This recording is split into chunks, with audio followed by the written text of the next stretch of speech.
हम लोग श्रीमद् भागवतम के दूसरे स्कंद के चौथे अध्याय के 23वें श्लोक को देख रहे हैं और ये शुकदेव गोस्वामी के मंगलाचरण का आखिरी श्लोक है जिसमें भगवान का स्मरण कर रहे हैं। अभी हम लोग ने मंगलाचरण किया था और आप इसमें एक शब्द नोट कर रहे होंगे, प्रसीदताम प्रसीदताम, भगवान मुझसे प्रसन्न हो जाएं, भगवान मुझसे प्रसन्न हो जाएं, भगवान मुझसे प्रसन्न हो जाएं। थोड़ा सा ऐसे कर दीजिए, भगवान मुझसे प्रसन्न हो जाएं। तो अब कोई व्यक्ति मानो पूछे कि मानो भगवान ही पूछें कि भाई मैं तुमसे प्रसन्न हूँ, बताओ क्या चाहिए तुमको। अब सुखदेव गोस्वामी ये तो कहने वाले नहीं कि धोती चाहिए ये तो कहेंगे ना कि धोती चाहिए, उनको तो धोती की भी अपेक्षा नहीं है।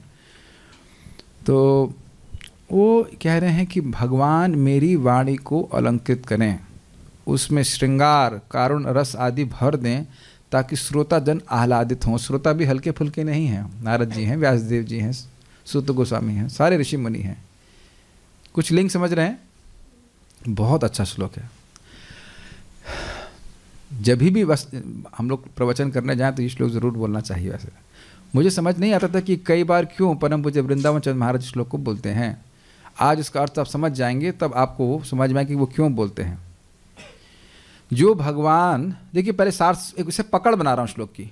जो भगवान सभी के शरीर में प्रवेश करके उनकी इंद्रियों को, उनके मन को चेतनीभूत करते हैं और उनका आस्वादन करते हैं, हल्का हल्का बता रहा हूँ, ऐसे ही भगवान मेरी वाणी में प्रवेश करें, हमेशा ही विद्वान रहे। जैसे भगवान सभी के हृदय में हमेशा रहते हैं कि नहीं, कभी छोड़ते हैं भगवान?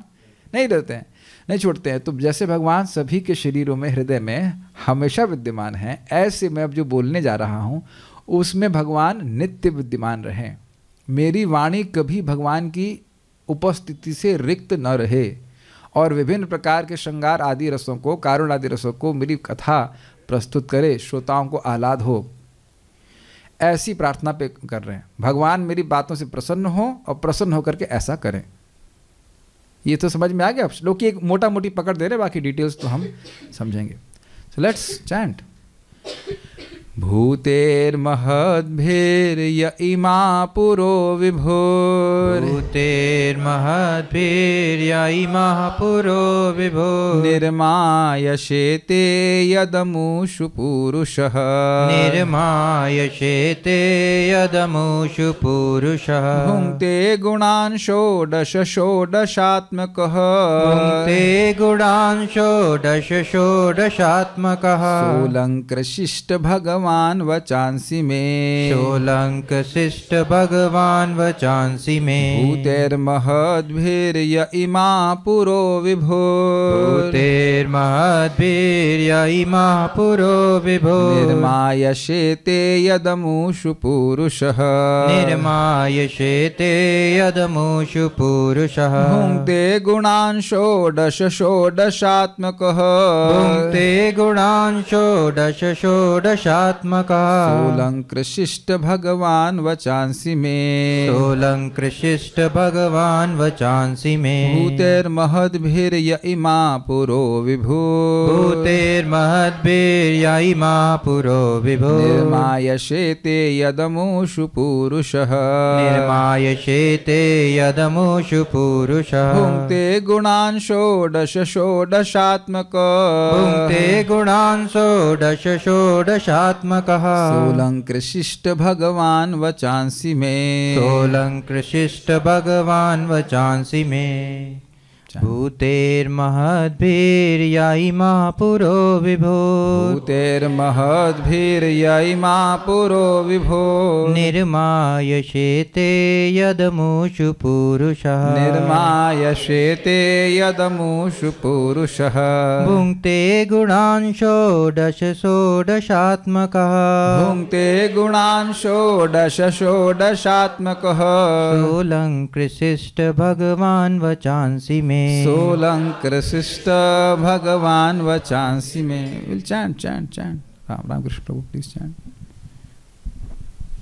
भूतैर्महद्भिर्य इमा पुरो विभुर् भूतैर्महद्भिर्य इमाः पुरो विभुर् निर्मायशेते यदमुषु पुरुषः निर्मायशेते यदमुषु पुरुषः ते गुणान् षोडश षोडशात्मकः भुङ्क्ते गुणान् षोडश षोडशात्मकः सोऽलङ्कृशिष्ट भगवान् वचांसि मे सोऽलङ्कृशिष्ट भगवान् वचांसि मे भूतैर्महद्भिर्य इमा पुरो विभुर् भूतैर्महद्भिर्य इमाः पुरो विभुर् निर्मायशेते यदमुषु पुरुषः निर्मायशेते यदमुषु पुरुषः भुङ्क्ते गुणान् षोडश षोडशात्मकः भुङ्क्ते गुणान् षोडश षोडशात्मकः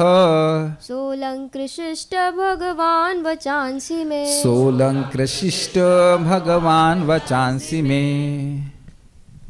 भूतैर्महद्भिर्य इमाः पुरो विभुर् भूतैर्महद्भिर्य इमा पुरो विभुर् निर्मायशेते यदमुषु पुरुषः निर्मायशेते यदमुषु पुरुषः भुङ्क्ते गुणान् षोडश षोडशात्मकः भुङ्क्ते गुणान् षोडश षोडशात्मकः सोऽलङ्कृशिष्ट भगवान् वचांसि मे सोऽलङ्कृशिष्ट भगवान् वचांसि मे भूतैर्महद्भिर्य इमाः पुरो विभुर् भूतैर्महद्भिर्य इमा पुरो विभुर् निर्मायशेते यदमुषु पुरुषः निर्मायशेते यदमुषु पुरुषः भुङ्क्ते गुणान् षोडश षोडशात्मकः भुङ्क्ते गुणान् षोडश षोडशात्मकः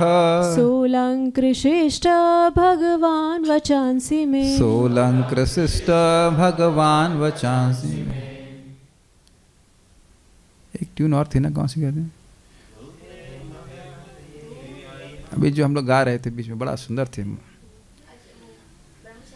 ना ना। अभी हम लोग लिए थे जो वो गाते ना, एतावताल निर्हरमा एतावतालमग निर्हरणाय पुंसां भूतैर्महद्भिर्य इमा पुरो विभुर्निर्मायशेते यदमुषु पुरुषः भुङ्क्ते गुणान् षोडश षोडशात्मकः सोऽलङ्कृशिष्ट भगवान् वचांसि मे। एक बार और।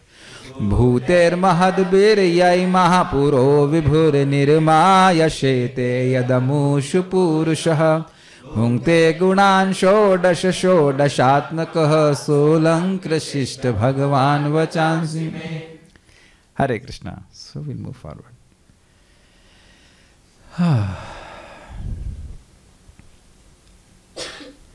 ब्रह्मांड के भीतर लेटकर जो तत्वों से निर्मित शरीरों को प्राणमय बनाते हैं और जो अपने पुरुषावतार में जीव को भौतिक गुणों के 16 विभागों को जो जीव के जनक रूप हैं अधीन करते हैं, वे पूर्ण पुरुषोत्तम भगवान मेरे प्रवचनों को अलंकृत करने के लिए प्रसन्न हों।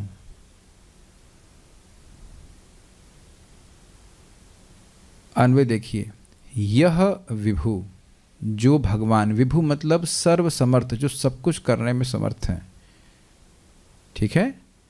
महद भी मतलब भौतिक सृष्टि यानी महतत्व के प्रधान, प्रधान से महतत्व, महतत्व से अहंकार तत्व, उसके बाद पंचमहाभूत वगैरह सब होते हैं।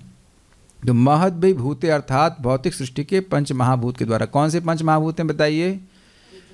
पृथ्वी, जल, वायु, अग्नि और आकाश। ये इमा पुरः का मतलब इन सभी, इमा का मतलब बताइए इन सभी, ये जितने भी दृश्यमान शरीर हैं उन सब में। पृथ्वी में आपको बहुत सारे शरीर दिख रहे हैं कि नहीं? यहाँ पे बहुत सारे शरीर दिख रहे हैं। चींटी, मच्छर, छिपकली, इंसान, स्त्री, पुरुष, बच्चे, बाल, वृद्ध, सब शरीर हैं। तो इसको इमा के अर्थ में कहा, जो दृश्यमान है, जो दिख रहे हैं शरीर। और इमा मतलब इन सभी, और पुरः मतलब शरीरों को। ये एक हमारा पुरी है, अगर आप समझें, अ सिटी विद 9 गेट्स। एक शहर है, शरीर को एक शहर की तरह से उपमा दी जाती है, पुरी है, और उस पुरी में भगवान शयन करते हैं, इसीलिए उनको पुरुष कहते हैं। समझ में आ रहा है? तो इमा पुरा, ये जितने भी शरीर हैं, जितने भी शहर हैं, अगर कहा जाए, ये पूरा का मतलब शरीर क्यों हो रहा है, समझ पा रहे हैं ना आप लोग? ये जो हमारे शरीर हैं इसको पूरी शहर, एक सिटी की तरह कहा जाता है। तो शरीरों का निर्माण करने के लिए, एक एक शहर का निर्माण करने के लिए, मंदिर कह लीजिए, शहर कह लीजिए, यद अमुषः, जो, यद मतलब जो, इन शरीरों में अवतीर्ण होते हैं, होकर भगवान ब्रह्मांड में तो प्रवेश किए ही हैं, उसी प्रकार से हम सभी के शरीरों में भी अवतरित हुए हैं। पुरुषः, भगवान विष्णु के रूप में, क्षीरोदकश विष्णु पुरुष अवतार है, उन्हीं का वो अपने आप को विस्तार करते हैं परमात्मा के रूप में। शेते यानी शयन करते हैं, कि यानी कि वह भगवान भौतिक तत्वों के द्वारा इन सभी शरीरों की सृष्टि करते हैं और इसमें वह शयन करते हैं। स्पष्ट है, बहुत आसान है। तथा षोडश आत्मकः, इन 16 का जनक होने से, देखिए सामान्यतः रसात्मक मतलब रसमय कहा जाता है ना, मैं इसी में परेशान हो गया था। षोडश आत्मक मतलब षोडश वाला, ऐसा भी आप कह सकते हैं, लेकिन वस्तुतः आचार्यों ने क्या कहा है इसका अर्थ लीजिए। यहाँ कह रहे हैं षोडश आत्मा, षोडश आत्मकः इज इक्वल्स टू षोडश आत्मा, नॉट षोडश आत्मकः। अभी सुनो, बहुत यही सबसे ज़्यादा गेम था। कह रहे हैं भगवान इन सभी षोडश गुणान, षोडश गुणान क्या है? 11 इंद्रियां, 5 कर्मेंद्रियां, 5 ज्ञानेंद्रियां और मन, उसके बाद 5 महाभूत, इनकी आत्मा है कृष्ण। इनकी आत्मा का मतलब इनको चेतना प्रदान करने वाले हैं, और इसीलिए प्रभुपाद जी ने अनुवाद में क्या लिखा? इनको प्राणवान करते हैं। अभी समझाऊंगा, अभी तो मैं आपको खाली पकड़ बना रहा हूँ श्लोक की, वो भी जब टीका पढ़ेंगे तो और स्पष्ट समझ में आ जाएगा। षोडश आत्मा, षोडश आत्मा मतलब इन 16 की आत्मा है भगवान। ऐसा लग रहा है कि इन सब वस्तुओं में चेतना है। खिचड़ी का स्वाद बहुत अच्छा लग रहा है, अभी खा के आया ना, तब मुझे याद आ रहा था, उनको वाह व्हाट अ टेस्ट, लग रहा है ना एकदम जीवंत है। यहाँ नहीं लग रहा कि हम लोग जीवित हैं, लग रहा है ना ये शरीर जीवित है, ग्रो कर रहा है, ग्रो के अलावा एकदम चैतन्य लग रहा है कि नहीं, जबकि शरीर बिल्कुल जड़ है। जब शरीर से आत्मा चली जाती है तब देखो कैसा शरीर लगता है। अरे अभी आप देख रहे हैं, बहुत मजेदार है। अभी तो बस अभी जो ग्रहण कीजिए जो बताया जा रहा है। षोडश आत्मकः मतलब इनकी आत्मा है, इन सभी तत्वों की आत्मा है। भगवान इनको प्रकाशित कर रहे हैं, भगवान इनको पालन कर रहे हैं। भगवान अगर इन तत्वों से निकल जाएं तो ये बिखर जाएंगे। जैसे आत्मा शरीर से चली जाती तो वो डिकम्पोज हो जाता है कि नहीं, तब तो शरीर नहीं बढ़ता है। तो भगवान अगर इन तत्वों में प्रवेश न करें तो इन तत्वों की सत्ता नहीं रह सकती है। इसलिए कह रहे हैं षोडश आत्मा, भगवान इन सभी तत्वों के जनक हैं, ये सारे तत्व इनसे आए हैं और इनको चेतनी भूत भी भगवान ही कर रहे हैं। अगर श्लोक कठिन लग रहा है तो मैं कुछ नहीं कर सकता। इट इज़ लाइक दिस, ठीक है। षोडश आत्मा षोडश गुणान भुंगते, 11 इंद्रिय तथा 5 महाभूत रूप 16 कलाओं का भोग करते हैं। तो फिर आप प्रश्न करेंगे कि भाई भगवान तो दिव्य हैं, ये वस्तुओं का भोग कैसे करते हैं? इसका उत्तर भी थोड़े रुक के बताऊंगा। अभी भुंगते का क्या अर्थ है, अभी घबराइए मत, बस समझ लीजिए कि अंदर बैठे बैठे भगवान एंजॉय करते हैं। तो जैसे भगवान सभी के शरीरों में प्रवेश करके, ये ऊपर जाएगा रूम में, मेरे रूम में जाएगा, हाँ, जैसे भगवान सभी के शरीर में प्रवेश करके उनको प्राणमय करते हैं, एक फंक्शन देखा, और उनकी इंद्रियों का भोग करते हैं। एक अभी ग्रिप बनाई जा रही है, पूरा क्वेश्चन नहीं करना, किसी के तिलक पे क्वेश्चन मार्क नहीं आएगा, सब ग्रिप समझिए। जैसे भगवान सभी के शरीरों में प्रवेश करके उनको चेतनी भूत करते हैं। अच्छा लगता है ना शरीर ऐसा? जिस शरीर में भगवान है, आत्मा रहती, तो जैसे आत्मा जिस शरीर में रहती है वो शरीर अच्छा रहता है कि नहीं? क्या मरे हुए शरीर को भी कहते हैं हाय कितना सुंदर लग रहा है? कोई बोला है हाय कितना क्यूट लग रहा है ये? किसी शव को देख के बोले ओ हाउ क्यूट ऐसा कोई बोलेगा कितना हो सुंदर हो, अगर उसके शरीर से प्राण निकल जाए, आत्मा चली जाए, तो क्या उसे कभी क्यूट सुंदर ऐसा कोई कुछ नहीं बोलेगा ना। तो जैसे आत्मा शरीर में प्रवेश करके शरीर को अच्छा लगा, शरीर स्पृष्ट होता है, और स्पृष्ट करने के लिए दहेज देते हैं, स्पर्श करने के लिए, स्पर्श करने के लिए कितना कितना पैसा खर्च करते हैं। लेकिन शव से भी कोई शादी करता है क्या? शव को तुरंत जलाने के पैसे दिए जाते हैं, लेके जाओ 13 दिन तक व्यक्ति मानता है कि हम पवित्र हो गए। तो जैसे शव, ध्यान से सुनिएगा, जैसे शव आत्मा के बिना अस्पृश्य है, वो किसी को कोई सुख नहीं देने वाला है, और आत्मा शरीर में प्रवेश करके शरीर को अच्छा बनाती है, ऐसे भगवान सभी के शरीर में प्रवेश करके उनकी, जैसे उसी प्रकार से भगवान सबके शरीर में प्रवेश करते हैं, उनकी इंद्रियों को, उनकी वाणी को, सभी को चेतनीभूत करते हैं। तो भगवान मेरी भी वाणी को चेतनीभूत करें, जीवंत कर दें मेरी वाणी को, मेरी वाणी में रह करके, पहले तो समझ लीजिए। और भगवान सबके शरीर में प्रवेश करते हैं और उनकी इंद्रियों का भोग करते हैं। तो ऐसे ही भगवान मेरी वाणी से प्रसन्न भी हों, मैं जो बोलूं उससे वह प्रसन्न हो ही। हाँ, एंजॉय, समझ में आ रहा है? एंजॉय।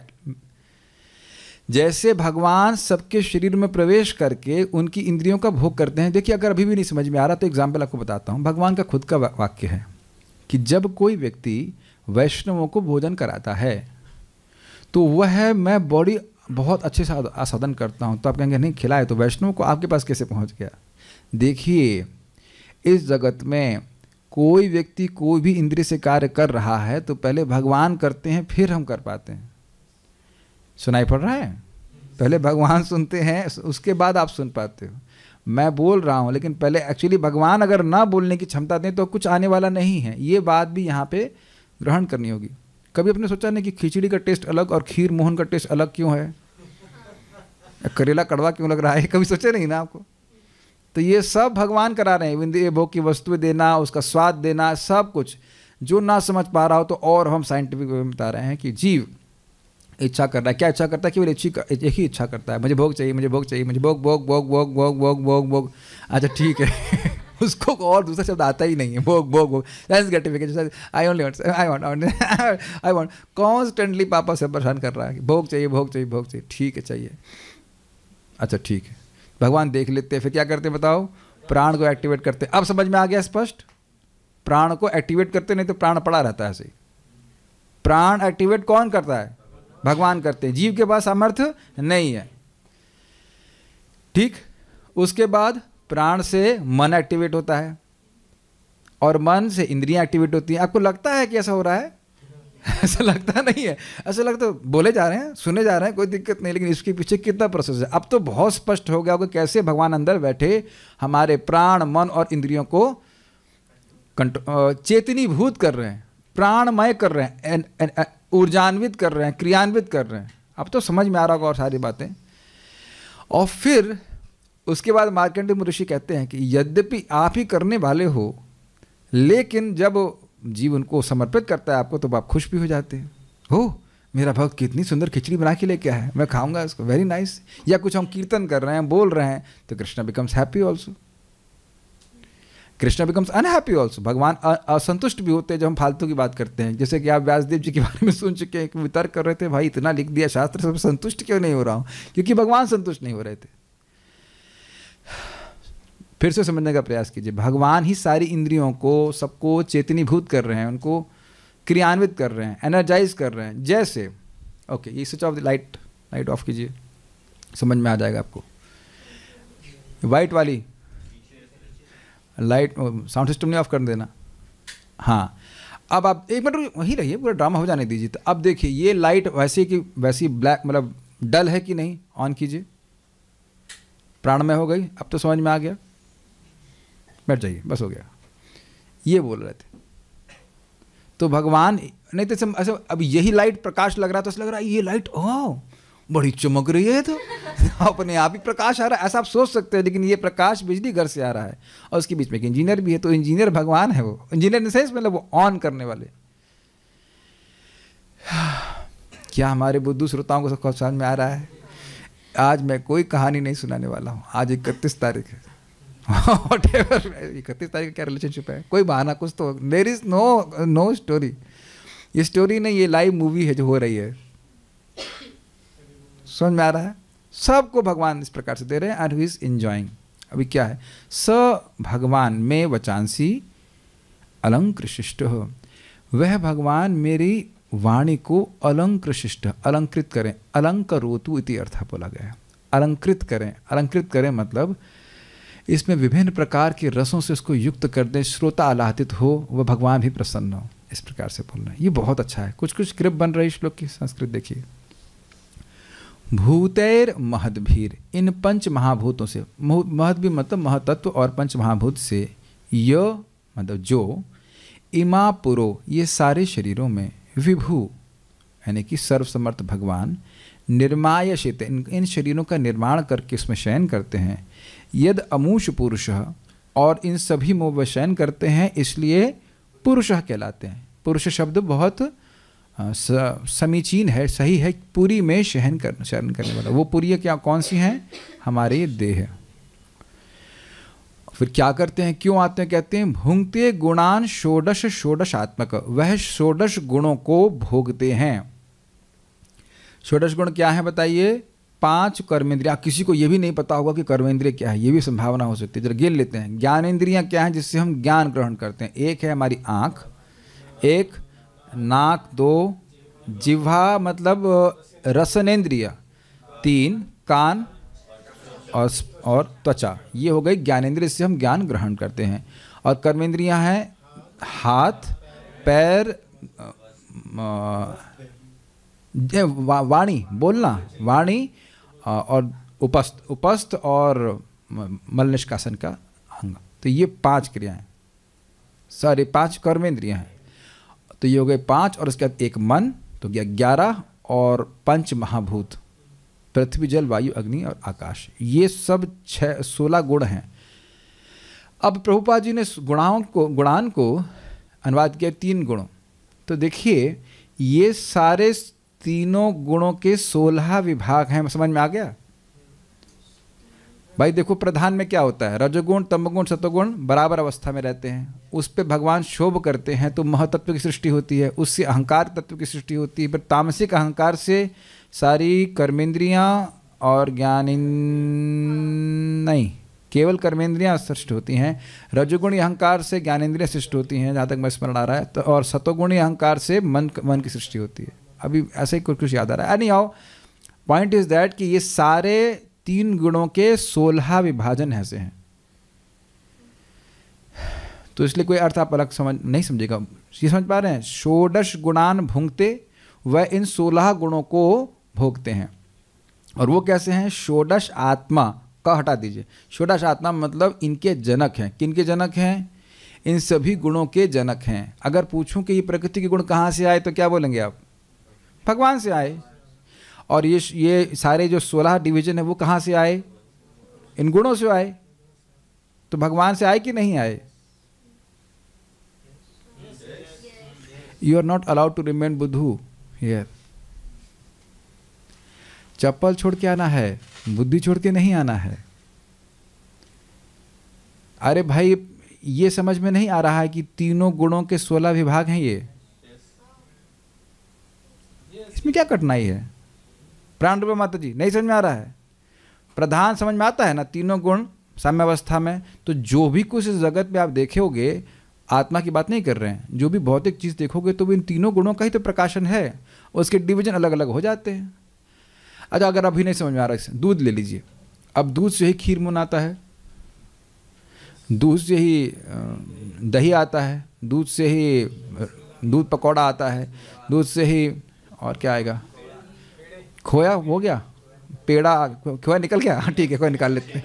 छेना भी आ रहा है और क्या, रसमलाई आ गया, तो 6 तो हो गया, 6 तो आ गया, 16 आइटम गिनाओ दूध से। और कह सकते हैं खीर, हाँ दूध से खीर भी बन जाती है, दूध से सिवई बन सकती है, दूध से घी आता है, दूध से दही, दूसरे छाछ। यस, तो 11 पहुँच गए, 5 और पूरा करो। तो अब आप समझ में आ गया होगा कि एक ही दूध से बहुत सारी चीज़ आ रही हैं। तो सब दूध के विकार है कि नहीं?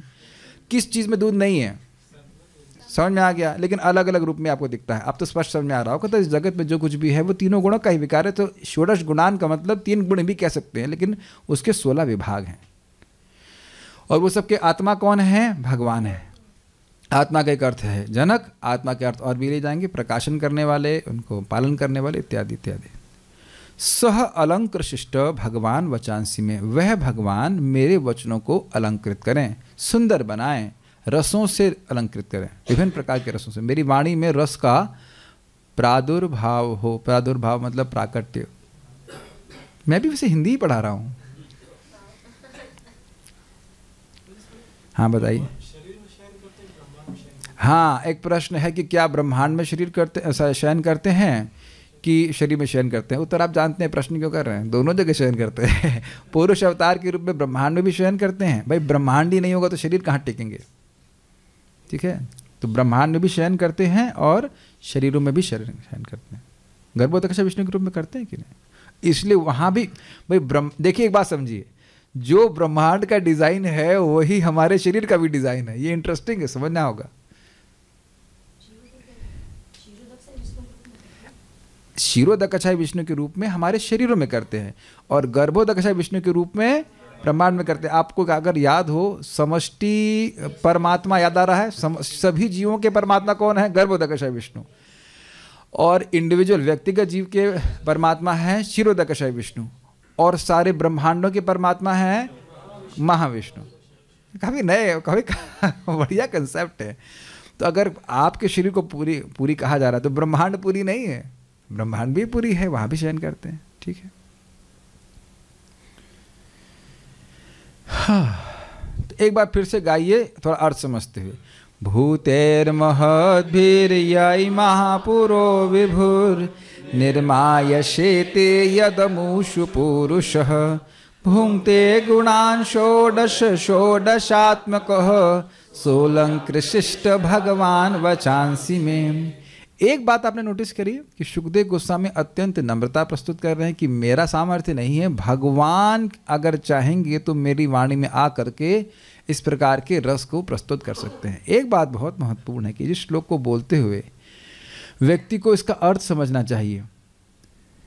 ऐसे नहीं गाना चाहिए कि लोग इम्प्रेस, मतलब इस भावना से नहीं गाना चाहिए कि लोग इम्प्रेस हों। ये बहुत प्रार्थनामय भावना है कि भगवान मेरी वाणी में आकर के प्रकट हों। इसी को हम उसे गा सकते हैं। भूतेर्महद्भिर्यै महापुरो विभुर निर्मायशेते यदमुष पुरुष। आवाज में भूल ही गया कि इसका अर्थ क्या है। समझ रहे हैं? समटाइम्स पीपल वो भागवत का भी वो गजल बना देते हैं, आपने देखा है?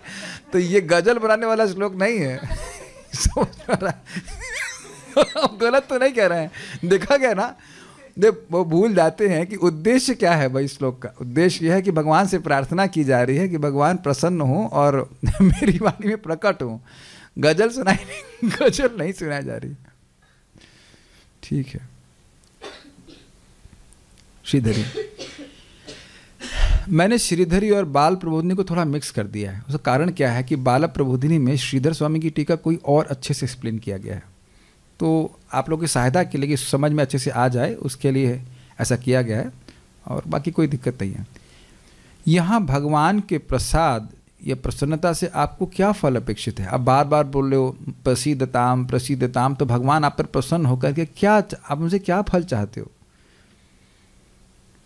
तो ये है, आपकी तो कोई जगत में अपेक्षा है नहीं, सर्वत्र निरपेक्ष है। तो आप क्या चाहते हैं? मान लो कोई प्रश्न करे तो इस अपेक्षा में कहा है भूतेरित, यानी कि मैं ये चाहता हूँ। अभी तक ये बोलते आए कि भगवान मुझसे प्रसन्न हो जाए, प्रसन्न हो जाए, प्रसन्न हो जाए, नमो नमः, नमस्कार हो जाए, नमस्कार नमस्कार नमस्कार, उसके बाद प्रसन्न प्रसन्न प्रसन्न। ये तो क्या चाहते हैं? तो ये चाहता हूँ वह भगवान मेरी वाणी को अलंकृत करें, अर्थात श्रोताजन के लिए आह्लादक, माधुर्य, यथार्थता इत्यादि गुणरूप अलंकारों से विशिष्ट करें। यह अन्वय है। समझ में आया? आह्लाद का मतलब क्या होता है? आनंद। माधुर्य का मतलब समझते हैं मधुरता, और यथार्थता का मतलब क्या है? ये बहुत इंपॉर्टेंट पॉइंट है। जैसा अर्थ है वैसा ही प्रस्तुत किया जाए। This is very very very important, बहुत महत्वपूर्ण है। जो बात पूर्ववर्ती आचार्यों ने कही वही बात मैं रखूं। जैसा कि अभी आप देखोगे आगे कहने ही वाले हैं कि यही प्रश्न है परीक्षित महाराज जो आपने मुझसे प्रश्न किया है, यही प्रश्न नारद जी ने व्यासदेव ब्रह्मा जी से कहा। तो जब नारद जी ने प्रश्न किया ब्रह्मा जी से, तो पहली बात तो हमको प्रश्न समझ में आना चाहिए, अग्रीड। और उसके बाद जो ब्रह्मा जी ने उत्तर दिया वो समझ में आना चाहिए, और फिर उसके बाद ये समझ में आना चाहिए कि समझाऊंगा कैसे। समझ में आया?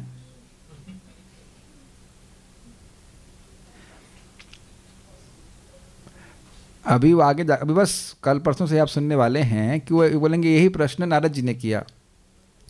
तो कई बार तो प्रश्न ही समझ में नहीं आता है। अगर आपको उसका अनुभव करना है तो आप 10th कैंटो का 87th चैप्टर पढ़िए, प्रेयर्स ऑफ पर्सोनिफाइड वेदस।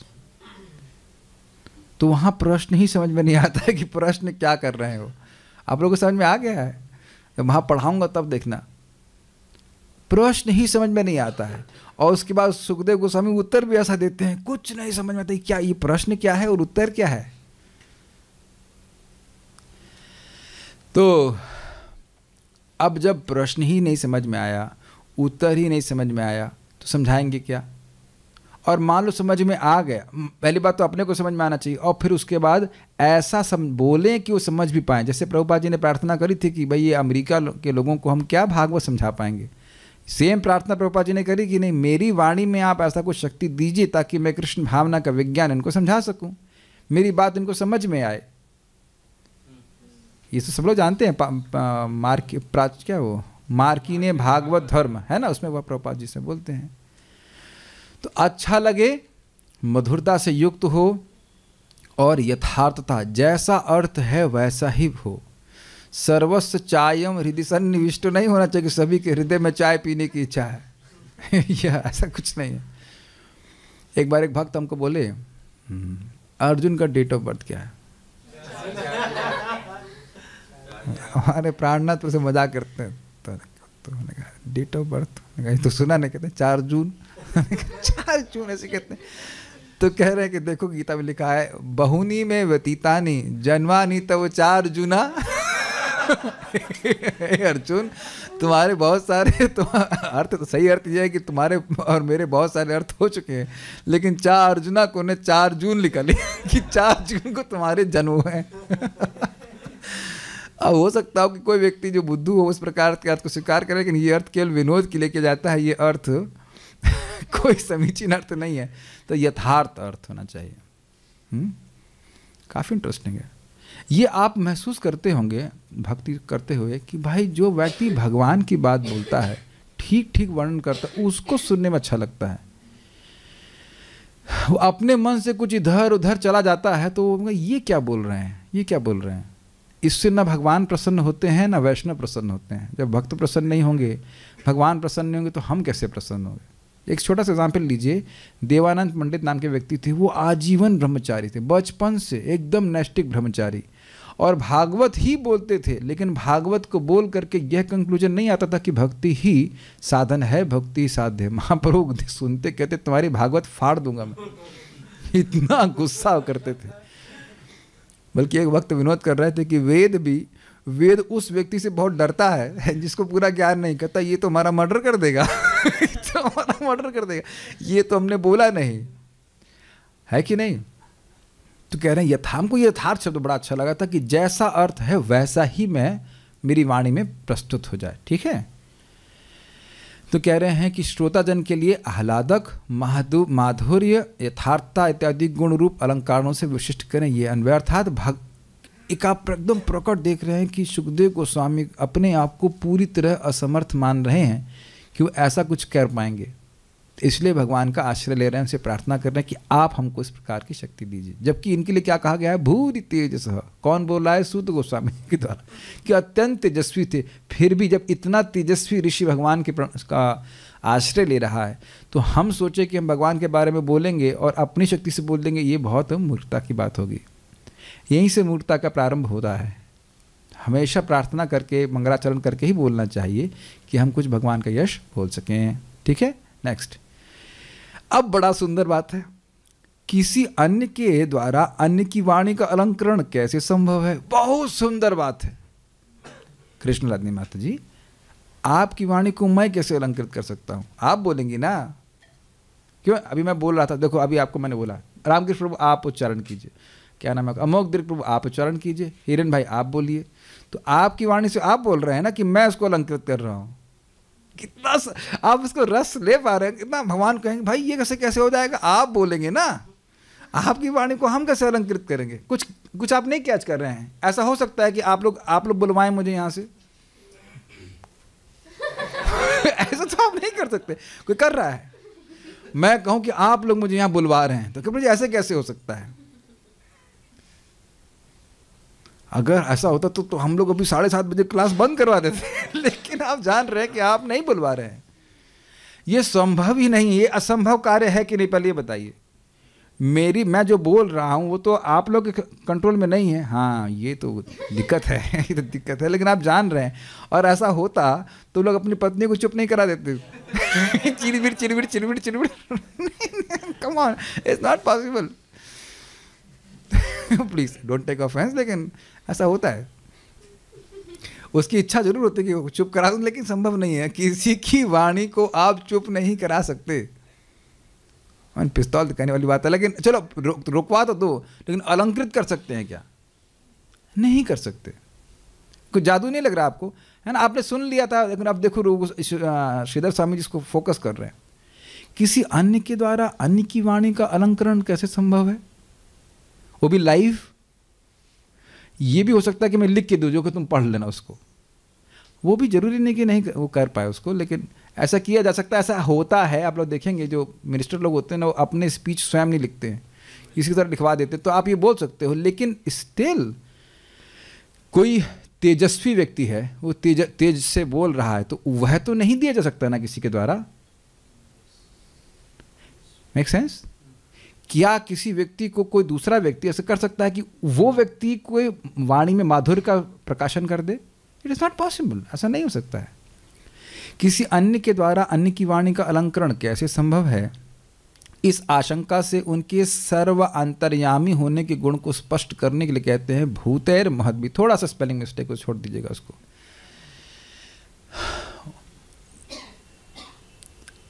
देखिए, भगवान अंतर्यामी के रूप में सभी के इंद्रियों और मन आदि को तो प्रकाशित कर ही रहे हैं, कंट्रोल कर ही रहे हैं। तो उनके द्वारा मेरी वाणी को अलंकृत करना क्या मुश्किल बात है? समझ में आ गया?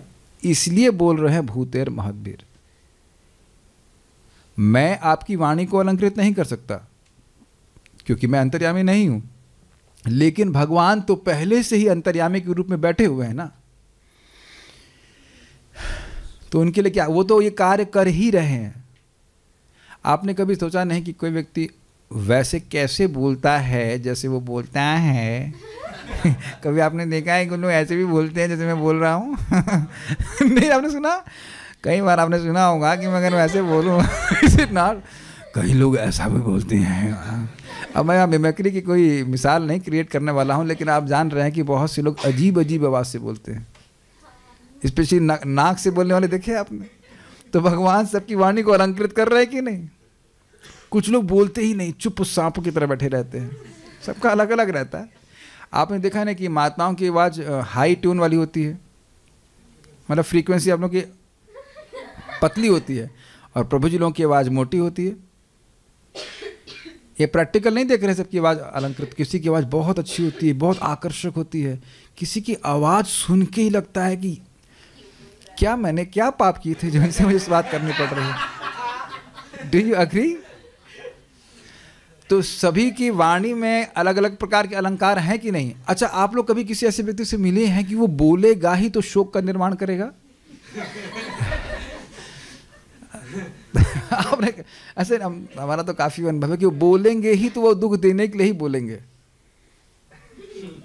तो वो भी एक प्रकार का रस है ना। शोक रस, रौत, चल बाहर चल बताता हूँ। तो अब ये भी एक प्रकार का रस अलंकार है कि नहीं?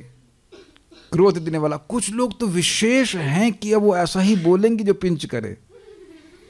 मेरे अलावा बहुत से लोग मैं जानता हूँ, लेकिन कुछ लोग ऐसे हैं, आपने मिले होंगे भाई, वो उनका जन्म ही दूसरों को दुख देने के लिए हुआ है वाणी के द्वारा। तो ये सब वाणी के अलंकार हैं कि नहीं, और आप जानते हो कि ये परमात्मा के द्वारा ही प्रेरित कर रहे हैं। परमात्मा के लिए रिस्पॉन्सिबल नहीं है, उस व्यक्ति का कर्म रिस्पॉन्सिबल है। ऐसा था ना, आप लोग ऐसा कभी कल्पना नहीं करेंगे बोलने के लिए कि नहीं, लेकिन कुछ लोग होते ही हैं ऐसे। बुरा, हम सब बता रहे समझाने, ये समझाने के लिए कि भाई ये सारे अलंकार भगवान ही दे रहे हैं। समझ में आया? ठीक है। मैं जो बोला आपने सुना, एक्सपीरियंस किया होगा, ऐसे लोग रहते हैं। क्या करें, भागवत ऐसे समझ में नहीं आई। जब तो ड्रामा नहीं करूंगा कुछ समझ में आने वाला नहीं। अब तो उस पर समझ में आ गया होगा। आकाश आदि, जैसे आप प्रैक्टिकल देखिए, परम पूज्य राधा गोविंद महाराज के प्रवचन, मैं 100% कन्विंस हूँ कि जितने भक्त यहाँ उपस्थित हैं ना, उनमें से बात तो बहुत कम लोगों को समझ में आती है महाराज क्या बोल रहे हैं। आप लोगों को लग रहा है इतने अहंकार से क्यों बोल रहे हैं, लेकिन जो व्यक्ति गंभीरता से टीकाओं को पढ़ेगा तो आपको समझ में आएगा कि अरे हमको समझ में नहीं आ रहा था वो, लेकिन अच्छा उनकी हर बात लगती है। आई मीन टू से, जो शब्द है महाराज जैसे बोलते हैं, और इसको मैं आज तक समझ नहीं पाई ये क्या है। मैं खुद भी अनुभव कर रहा हूँ, अच्छा ये अर्थ है। जब खुद हम श्लोक ठीक से पढ़ते हैं ना, टीका, अच्छा महाराज ये कह रहे हैं, अच्छा। अब इसे मेरी दीदी भी सुन रही हैं, अब उनको भागवतम उनको शायद ये भी ना पता होगा कि भागवत और भगवत गीता में अंतर क्या है। मुझे बोलती है मैं भागवत गीता पढ़ना चाहता हूँ, दोनों को मिक्स कर दिया। हम मजाक कर रहे हैं, महाराज के प्रवचन सुन रहे हैं, ये तो बहुत अच्छा है। तो कुछ आप देखिए, महाराज के प्रवचन सुनते होंगे, एक आह्लाद, एक टेस्ट, एक रुचि उत्पन्न हो जाती है।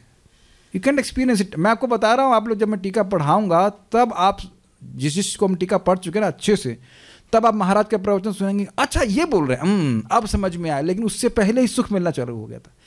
प्रभुपाद जी के लेक्चर्स मैं एक्सप्लेन नहीं कर सकता कि प्रभुपाद जी की वाणी में कितना टेस्ट है। वो जो लोग लेक्चर सुनते हैं, समझ में आए वो तो फिर कहना ही क्या, लेकिन एक विशेष टेस्ट, विशेष आकर्षण है। जो लोग सुनते हैं, अंग्रेजी में तो प्रभुपाद ने लेक्चर दी है, बड़ा टेस्टी है। वही बात प्रभुपाद बोल रहे हैं, we not the body, we not the body, और लेकिन बहुत आकर्षण होता है।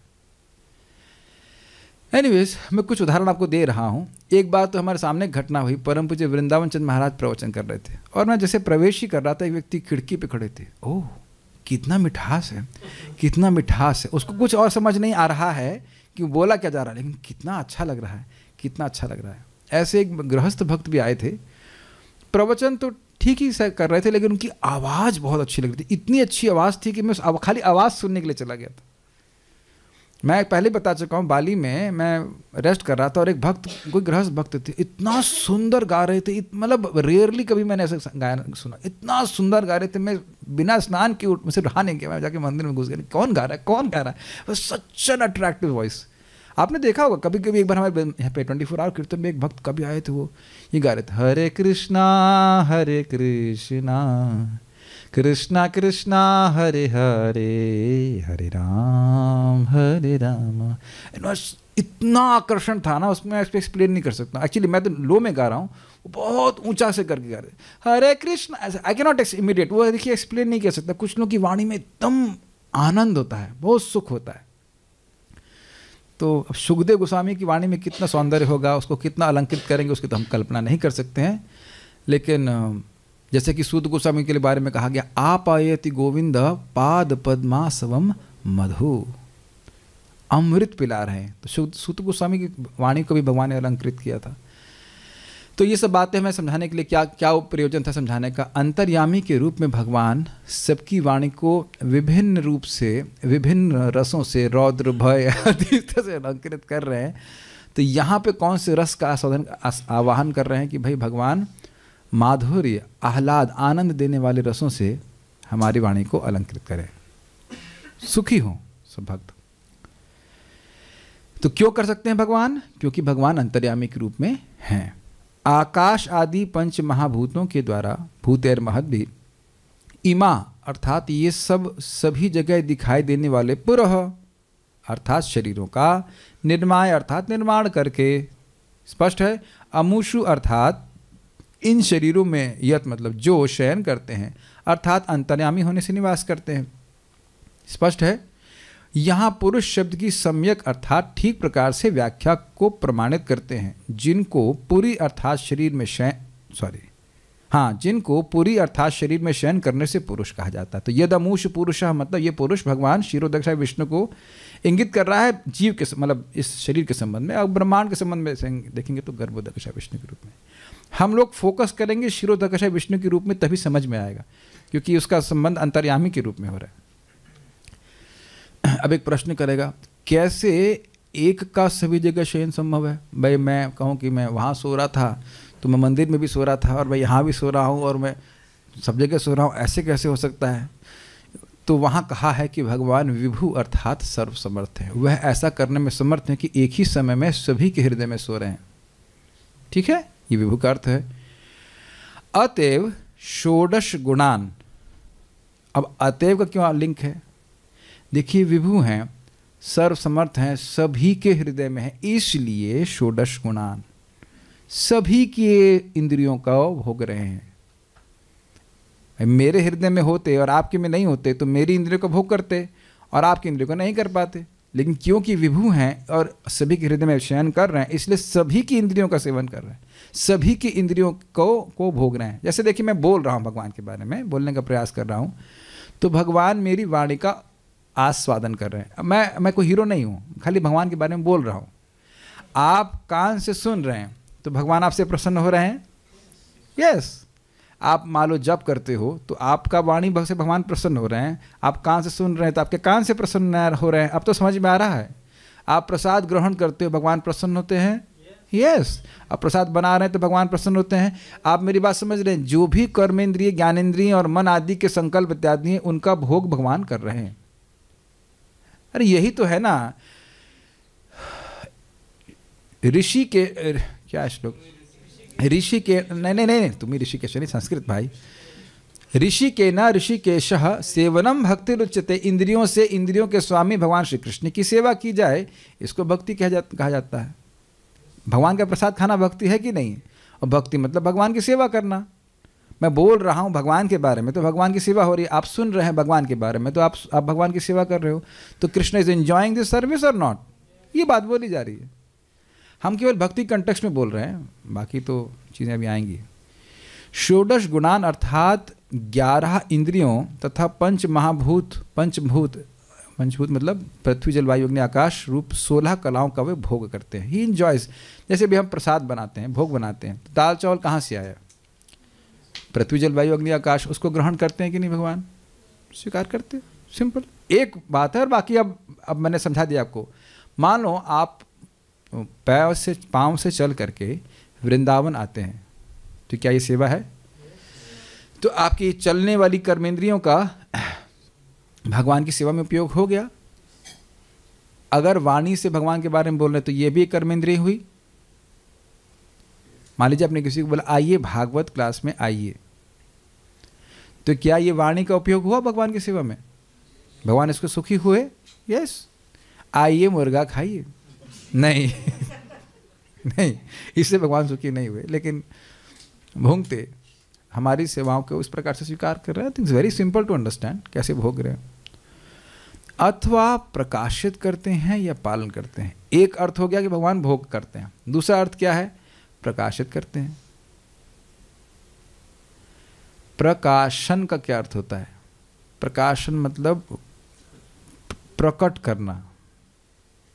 इसीलिए आगे ऐसा अर्थ लिया गया है कि वह इसके नहीं, पहले हम इसको समझते हैं। भूंगते मतलब इनको प्रकाशित करते हैं।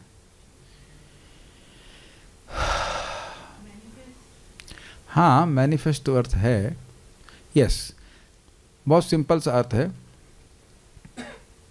3 गुण, उसके बाद महातत्व, उसके बाद आगे बाकी सारी चीज़ें हैं जो पंच महाभूत हैं, वो सब भगवान के द्वारा, जैसे माता जी ने बताया, मैनिफेस्ट किए जा रहे हैं, प्रकाशित किए जा रहे हैं। तो भूंगते का अर्थ है कि इसको प्रकाशित के जन्मदाता भी भगवान है और पालन करते हैं।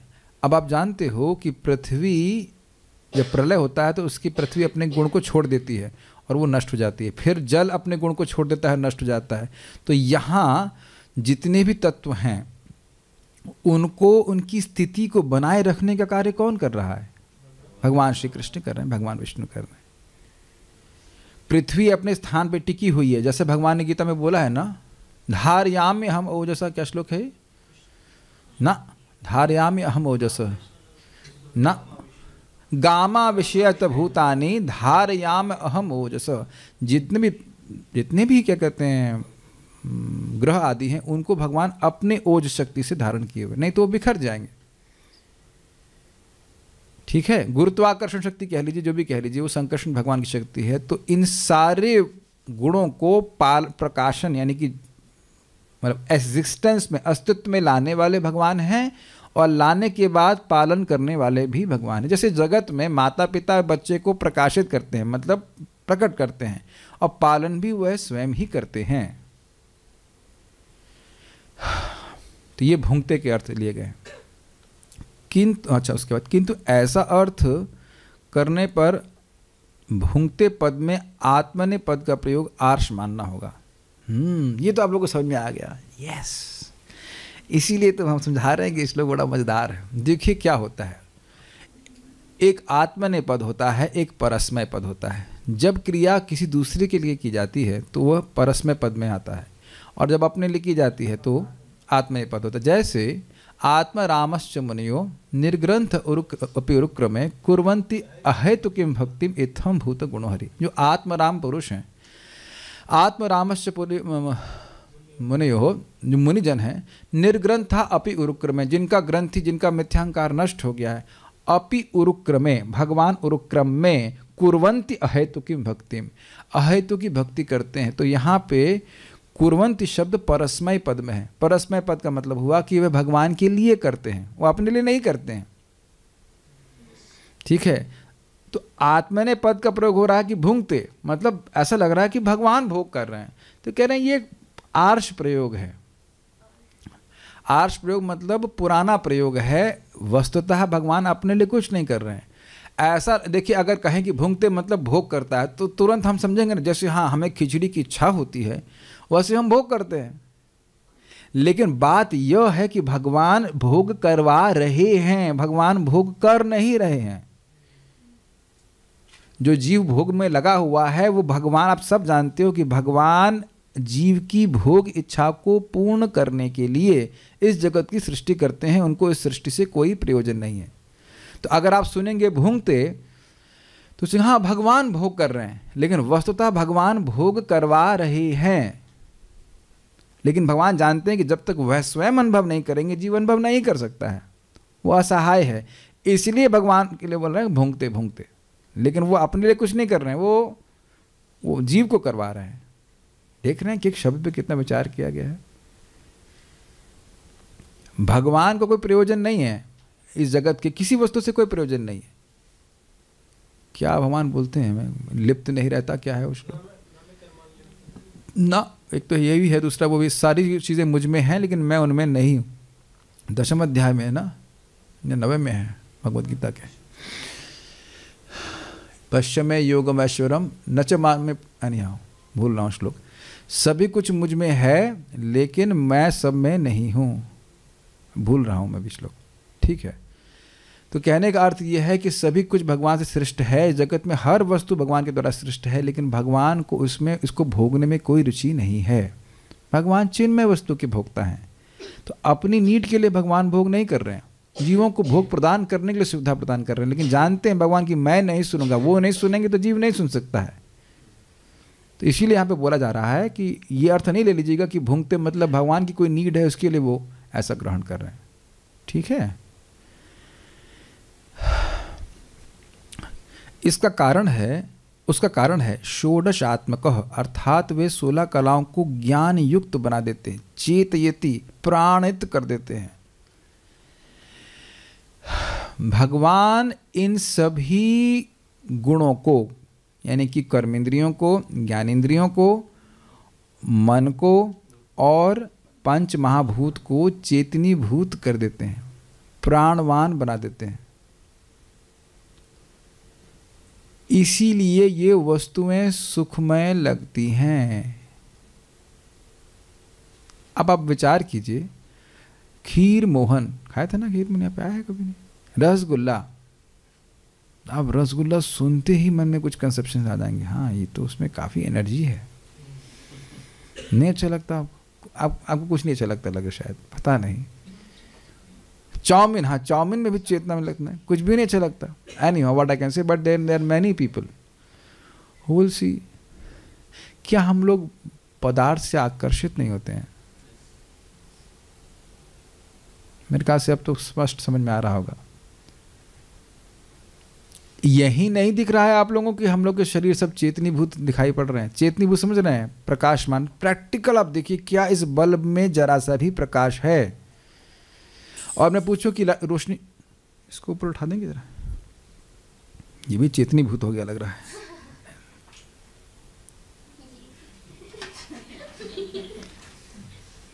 Don't laugh, everything has a utility. तो हम बोल रहे हैं बात को, कैसे समझाऊं मैं आप लोगों को? ये एग्जाम्पल परफेक्ट है। ये बल्ब से रोशनी आ रही ना, माध्यम तो हम लोग बोलते हैं, ए बल्ब बंद करो, बल्ब बहुत तेज चमक रहा है, बोलते हैं नहीं बोलते हैं? बताइए। तो बल्ब को अनुप्राणित नहीं किया जा रहा है, चेतनीभूत नहीं किया जा रहा है।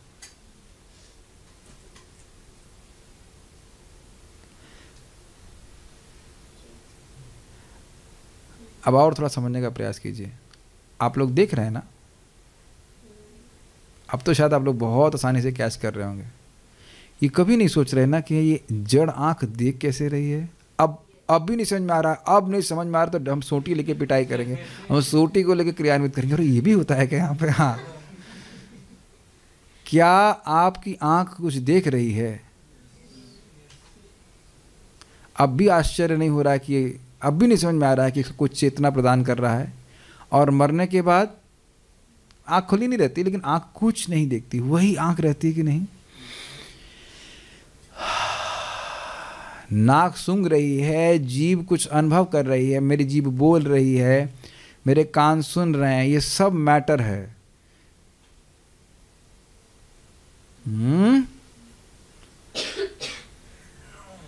अब हम आगे नहीं बढ़ेंगे जब ये समझने का प्रयास कर पा रहे हैं कैसे इंद्रियां चेतनीभूत हो रही हैं। हमारे जूम वाले वक्त तो बहुत दुखी लग रहे हैं, क्या बोल रहे हैं, कुछ समझ नहीं आ रहा है। आज लग रहा है अगला साल खराब बीतेगा, ऐसे खतरनाक श्लोक आएंगे। अच्छा अभी आप देखो, हमारे जूम के लोगों ने कुछ मजाक किया तो हंस रहे हैं, तो आप कान से कुछ सुने तब ना हंस रहे हैं। आप कभी सोचे नहीं कि कान तो डेड मैटर है, इससे मैं कैसे सुन रहा हूं? देखिए कठिनाई ये कि हम कभी सोचते नहीं है कि कितना बड़ा मैजिक हो रहा है। और कभी कभी देखा एक कान से सुनना बंद हो जाता है, देखने में तो बस नहीं कुछ ना, पानी घुसे अपने आप ही।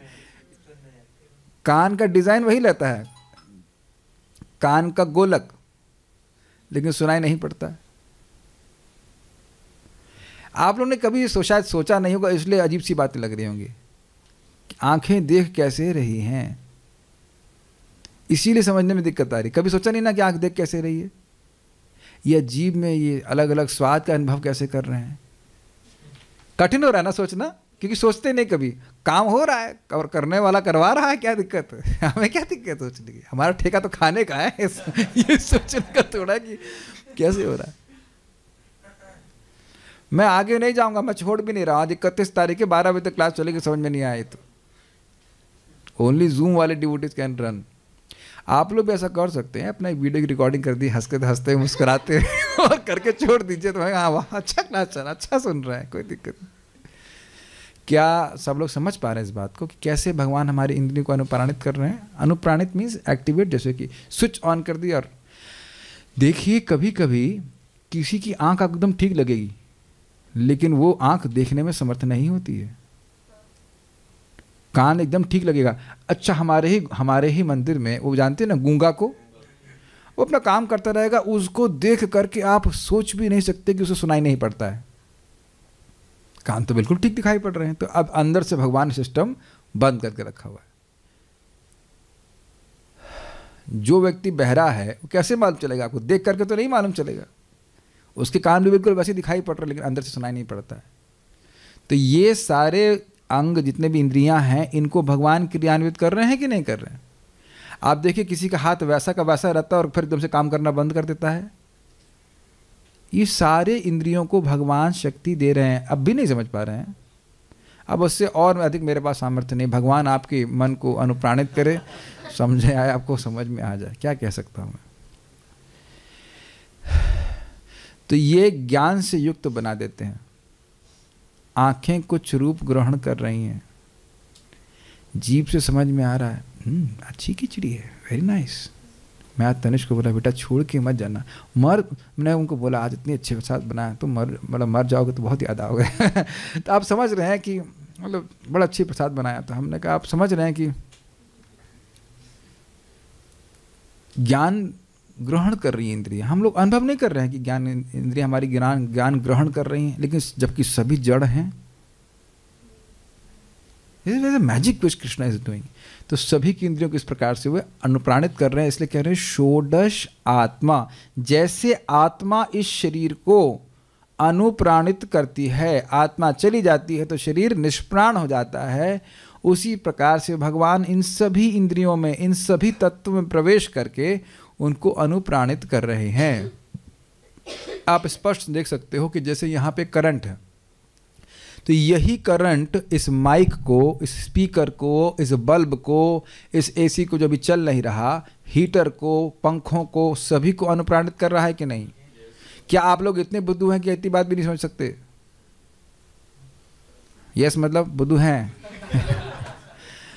समझ सकते हैं, बस यही बात बोली जा रही है। अब एनर्जी जो है, ये करंट, ये एक इम्पर्सनल चीज़ है, लेकिन भगवान व्यक्ति के रूप में सब कण कण में व्याप्त है। अंडांतरस्थ परमाणु चयांतरस्तम गोविंदम आदि पुरुषम तमहम भजामि। भाई इससे अधिक सामर्थ्य भगवान हमको समझाने का नहीं दे सकते। अब आप पूरी समझने की अंडरस्टैंडिंग समझाइए। मुझे पूरा विश्वास है कि आप समझ गए हैं। बोले यस, हाँ, वेरी गुड, ठीक है, आगे पढ़ लेते हैं। तो अब और आप लोगों को परेशान करने के लिए हम कुछ बोलेंगे। आत्मा शब्द में स्वार्थ में ही क प्रत्यय हुआ है। वाह वाह, समझ में आ गया? अब समझ में आ गया, हम अपने मन से नहीं बोले। तो ये षोडश आत्मा का मतलब का छोड़ दीजिए, वो षोडश आत्मा है। समझ में आ गया? स्व अर्थ आत्मा के बोला जा रहा है, क छोड़ दीजिए आप, षोडश आत्मा बोला जा रहा है। इसीलिए आचार्यों की टीका को समझना चाहिए। स्वार्थ, हम पहले मेरा दिमाग घूमे, स्वार्थ क्या है? स्वार्थ नहीं है, स्व अर्थ। क प्रत्यय जो एंड में लगा ना, षोडश आत्मा और क, तो का को छोड़ दीजिए, कोई मतलब नहीं। षोडश आत्मा, इन सभी 16 की आत्मा है भगवान विष्णु। श्रील सुदर स्वामी पाद की जाए। देख रहे हैं, ऐसा लग रहा है कि हम स्विम कर रहे हैं। कोई तल ही नहीं मिल रहा है, कहाँ जा रहे हैं, we just swimming swimming swimming swimming like that. लेकिन ये श्रीधर स्वामी जी का गिफ्ट है हमारे लिए आज 31 तारीख का, 31/12/2022। It somehow it has to appear today only। Bhagavatam में अगर एक बार मन प्रवेश कर जाए तो मन कहाँ बाहर निकलने वाला, मौका ही नहीं दिया जाएगा।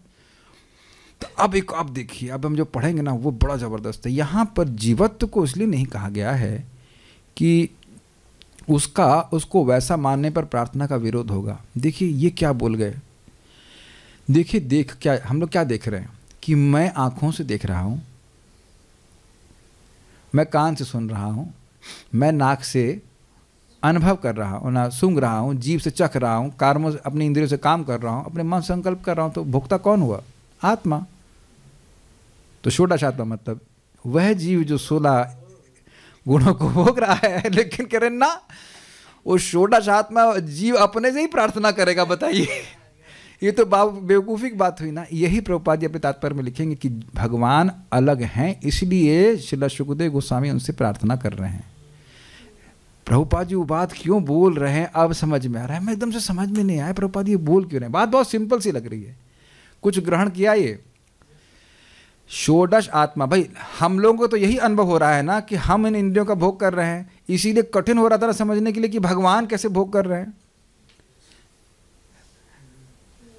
तो कहेगा अच्छा षोडश आत्मा मतलब ये जो आत्मा है यही जो इसका अनुप्राणित करने वाली। हाँ हम समझ रहे हैं, ना तुम नहीं समझ रहे हो।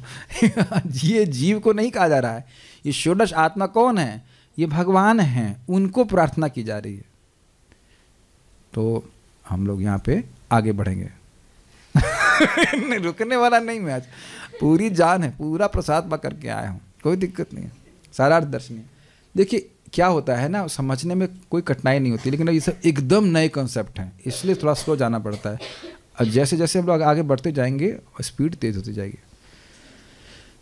सारार्थ दर्शनी, ये सब झूठ बात बोल रहा हूँ, मुझे पता है कि ये सब कॉन्सेप्ट एक के बाद एक उलझे हुए हैं और बहुत सारी बातें समझ में नहीं आई हैं, लेकिन थोड़ा थोड़ा ग्रहण करने का प्रयास कीजिए, इसके बाद फिर पढ़ेंगे तो कुछ कुछ बात समझ में आएगी। उनके द्वारा ही सृष्ट मेरे वचन उन्हीं की उपस्थिति से साहित्यिक गुणों, अलंकारों से शोभित तथा श्रोता जनों के आह्लाद हेतु श्रृंगार, करुण आदि अन्य रसों का आवाहन करने के द्वारा सौंदर्य उत्पन्न करें, यह भूतेर आदि द्वारा कह रहे हैं।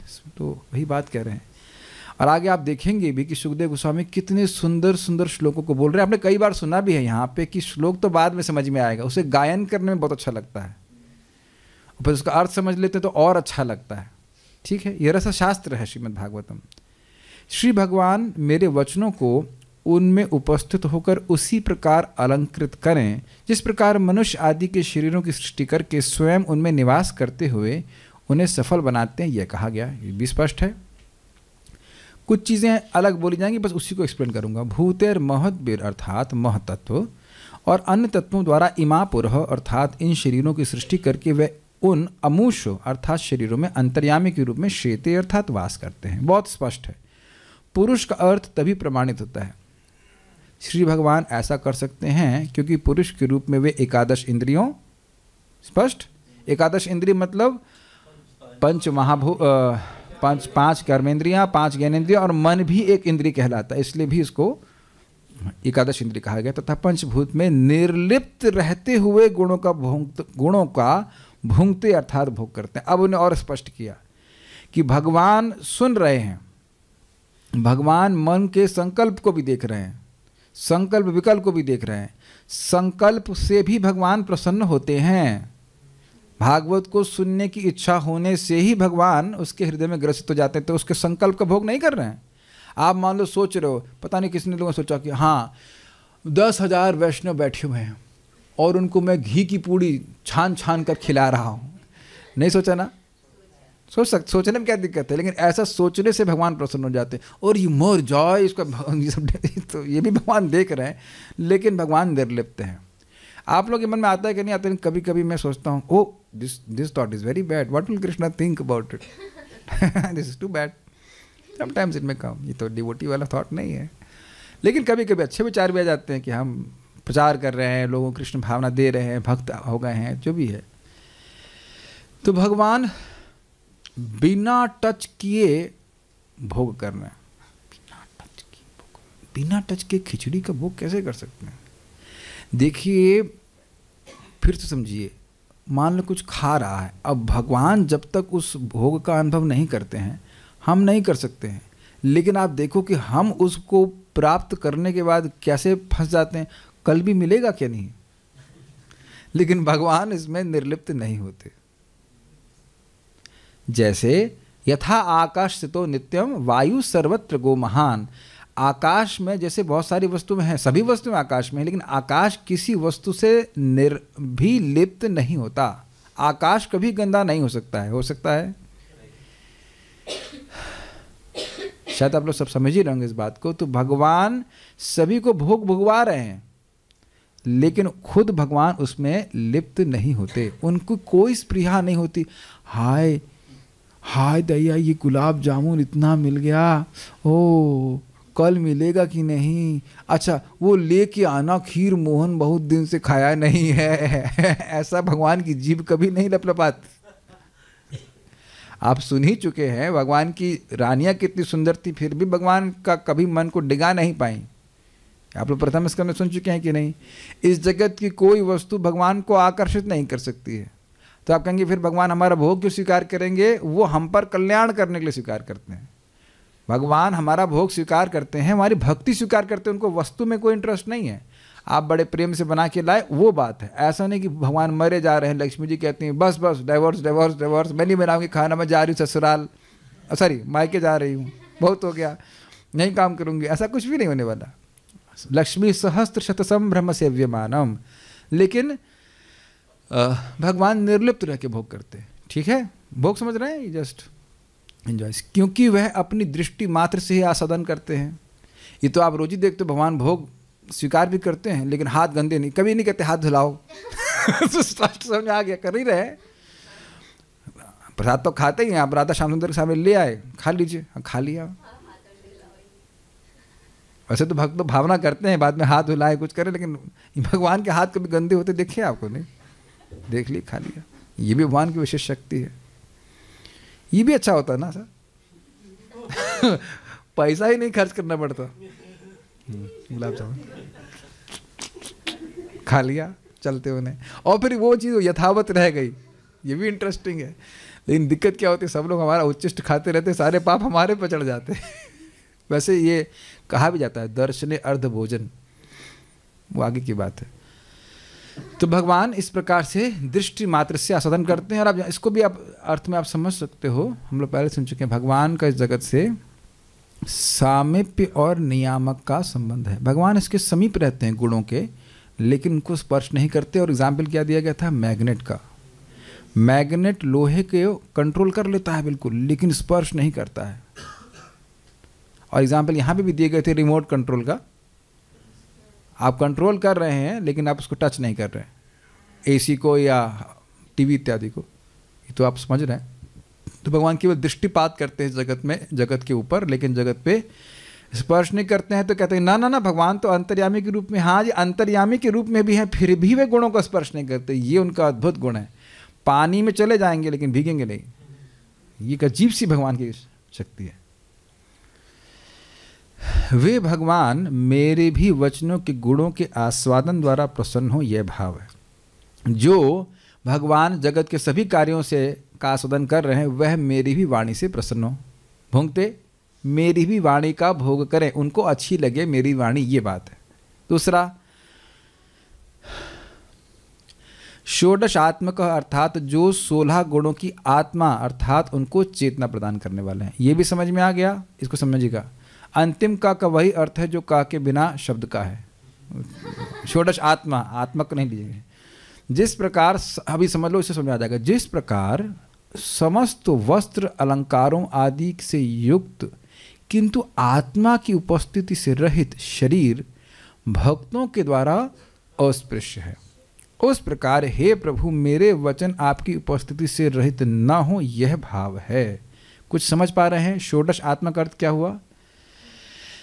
जैसे आत्मा की, षोडश आत्मा का अर्थ लिया गया था कि वह इन गुणों को, इन 11 इंद्रियों को और मन को और 11 इंद्रियों को और पंच महाभूत को चेतनी भूत करते हैं, चेतना प्रदान, प्राणमय करते हैं।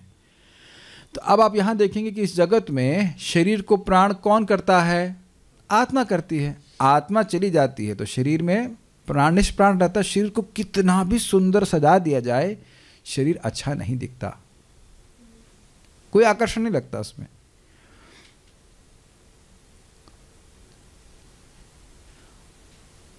अब हम क्या बोले, आप मर के तो नहीं देख सकते हैं, लेकिन किसी का मारा मुख देखने में कोई इंटरेस्ट नहीं होता है, बहुत अजीब सा लगता है। चाहे वो आपकी माँ भी क्यों ना हो, चाहे आपके पिताजी भी क्यों ना हो, जिनको देख करके पत्नी क्यों ना हो, पति भी क्यों ना हो, वो कुछ समय के लिए हो सकता है व्यक्ति रोए रोए, ले जाओ इनको, ले जाओ ले जाओ। तुम प्रेम कर रही तो ले जाओ का क्या बोल रहे हैं? ऐसा नहीं बोलते हैं ले जाओ ले जाओ। सभी भक्तों को ये बात का अनुभव है कि जो व्यक्ति मर जाता है उसका चेहरा में कोई आकर्षण व्यक्ति को अनुभव नहीं होता है, चाहे वो कितना भी सुंदर रहा हो, उसको छूने की कोई व्यक्ति स्पृहा नहीं करता है। तो कह रहे हैं कि मेरा एक, या कहने का आशय है, सुखदेव गोस्वामी जी प्रार्थना कर रहे हैं कि मेरे शब्द उस शरीर की तरह हों जिसमें भगवान, जिसमें आत्मा है, हालांकि जीवंत शब्द होने चाहिए। कुछ समझ पा रहे हैं? Very deep prayer.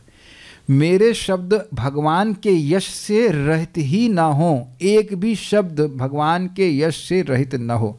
अब इससे हम लोगों को बहुत बड़ा श्रद्धा होनी चाहिए कि भागवतम का जो भी आप शब्द सुन रहे हैं वह भगवान की उपस्थिति से युक्त है।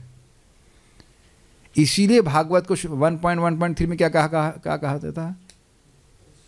शुरुआत कैसे होती है? पिबत भागवतम निगम कल्पतरोर्गलितम फलम सुख मुखाद अमृत द्रव संयुतम पिबत भागवतम रसमालयम मुहुरहो रसिका भुवि भावुकाः।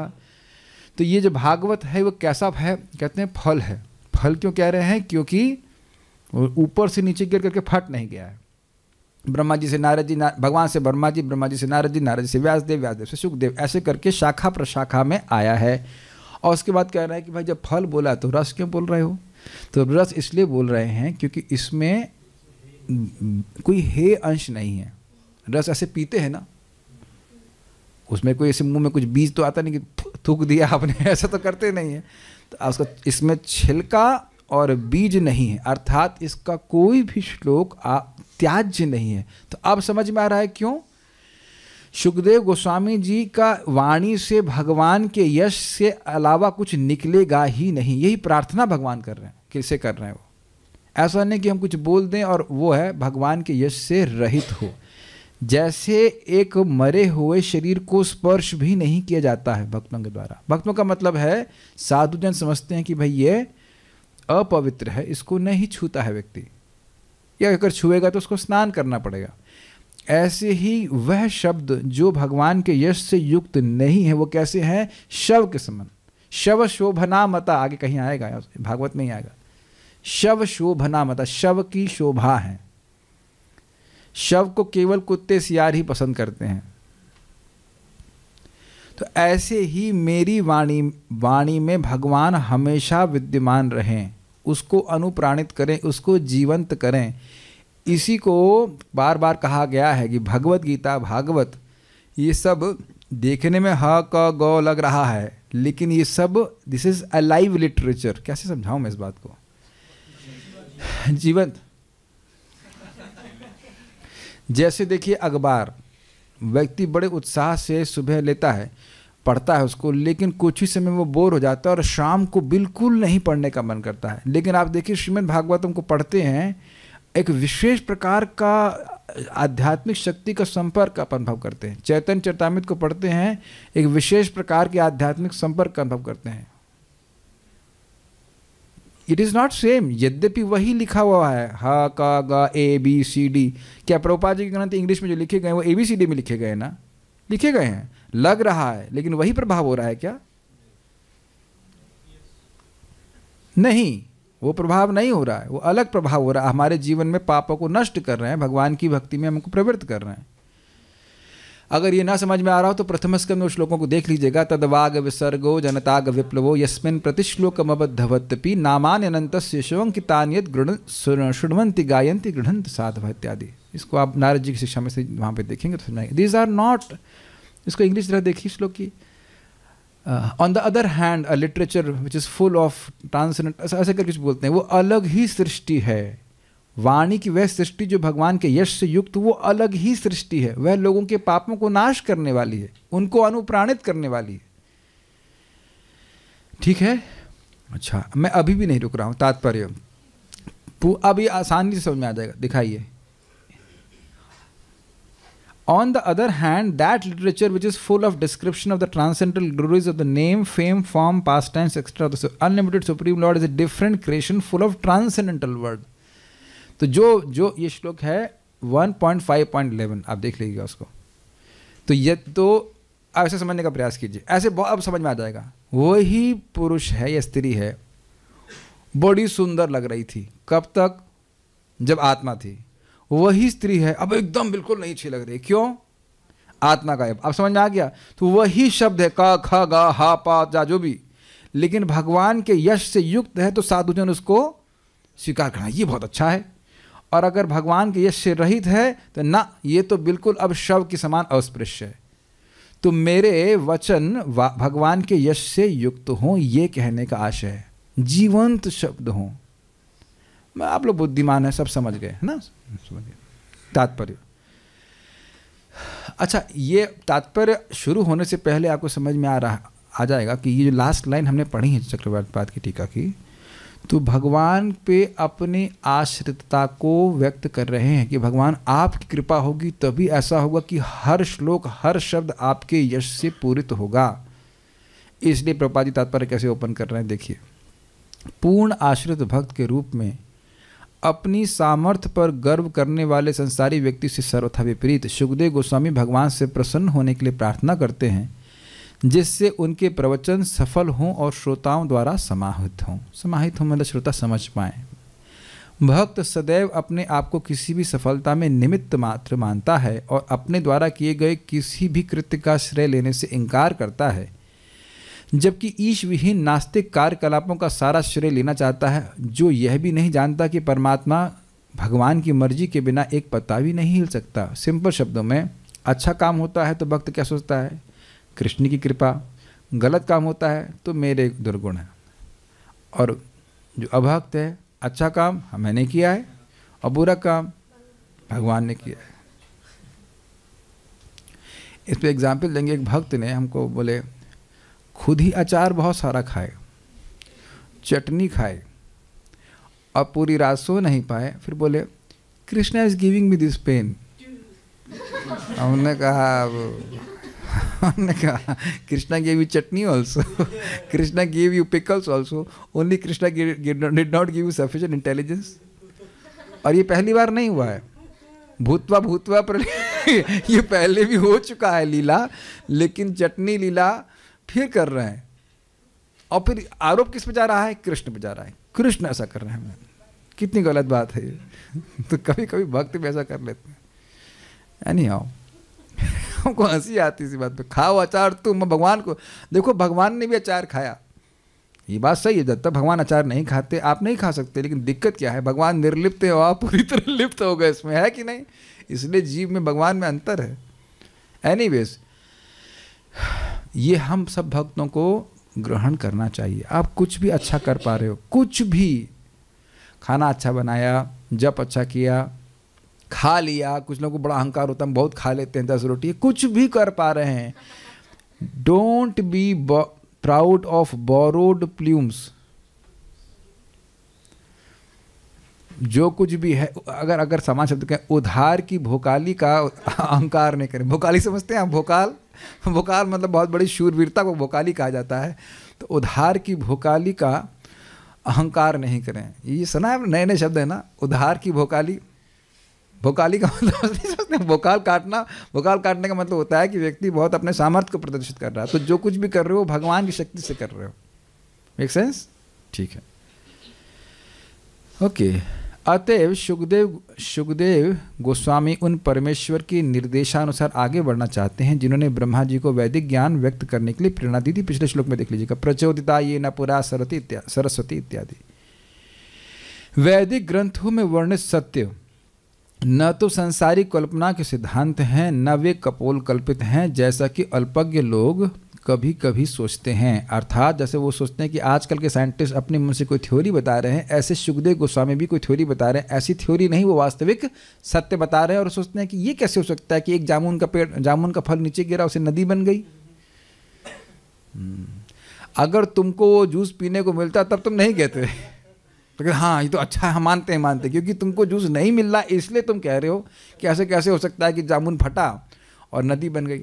आने वाले हैं, अभी आप देखिएगा 5वें स्कंद में ऐसे डिस्क्रिप्शन आएंगे कि एक जामुन का पेड़ है, इतना बड़ा जामुन कि वो नीचे गिरा, हाथी के साइज, हाँ गिरा, उसके बाद उसके जूस से नदी बन गई है।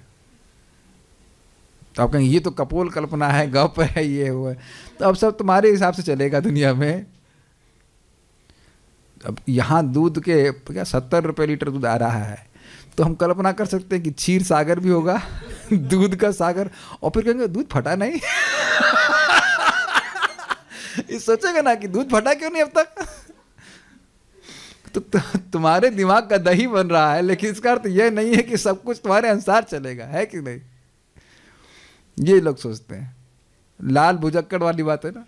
वैदिक सत्य वास्तविक सत्य के पूर्ण विवरण हैं, जिनमें न तो त्रुटि है न भ्रम।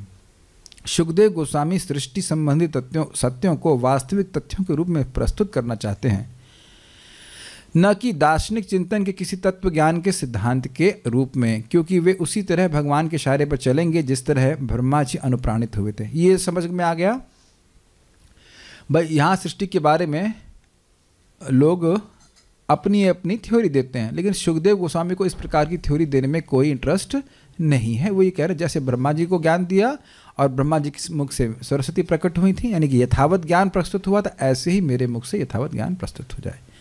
जैसा कि भगवद गीता 15:15 में कहा गया है। क्या कहा गया 15:15 में बताइए?